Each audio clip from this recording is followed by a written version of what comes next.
নমস্কার, আজকের আবহাওয়ার এই বিশেষ খবরে আপনাদের স্বাগত জানাই। বাইরে বেরোনোর আগে অবশ্যই জেনে নিন আজ আকাশের মেজাজ কেমন থাকবে, কারণ সামান্য অসাবধানতাই বড় সমস্যার কারণ হতে পারে। তাই আমার একটাই অনুরোধ, ভিডিওটি শেষ পর্যন্ত দেখবেন, ভালো লাগলে লাইক করবেন এবং চ্যানেলে নতুন হয়ে থাকলে চ্যানেলটিকে সাবস্ক্রাইব করে আমাদের সঙ্গে থাকবেন।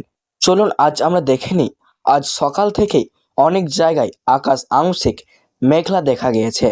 দুপুরের পর থেকে গরম ও অস্বস্তি বাড়তে পারে, তবে বিকেলের দিকে আবহাওয়ার বড় পরিবর্তনের সম্ভাবনা রয়েছে। পশ্চিমবঙ্গের বেশ কিছু জেলায় কালবৈশাখীর মতো ঝড় বৃষ্টি হতে পারে বলে আশঙ্কা করা হচ্ছে। বিশেষ করে উত্তর ও দক্ষিণবঙ্গের কয়েকটি এলাকায় বজ্রবিদ্যুৎ সহ বৃষ্টির সম্ভাবনা রয়েছে। আবহাওয়া দপ্তর জানিয়েছে, কোথাও কোথাও ঘন্টায় 40 থেকে 60 কিলোমিটার বেগে ঝড়ো হাওয়া বইতে পারে। এর সঙ্গে বজ্রপাতও হতে পারে।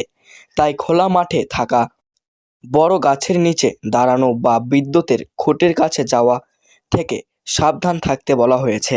কলকাতা সহ আশেপাশের এলাকায় দুপুর পর্যন্ত গরম ও ভ্যাপসা আবহাওয়া থাকবে।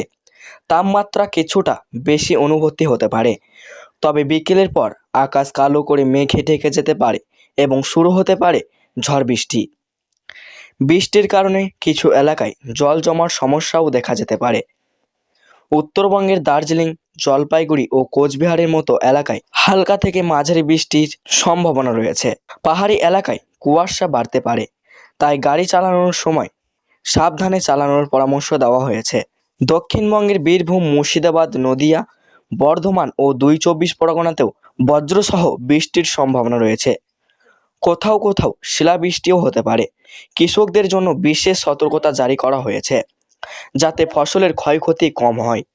মৎস্যজীবীদেরও সমুদ্রে যেতে বারণ করা হয়েছে কিছু সময়ের জন্য, কারণ সমুদ্রে উতাল হতে পারে। উপকূল এলাকায় হাওয়ার গতিবেগ বাড়ার আশঙ্কা রয়েছে। আজকে যারা বাড়ির বাইরে কাজ করবেন তারা অবশ্যই ছাতা বা রেনকোট সঙ্গে রাখুন, মোবাইল চার্জ দিয়ে রাখুন এবং প্রয়োজন ছাড়া বাইরে বেরোবেন না।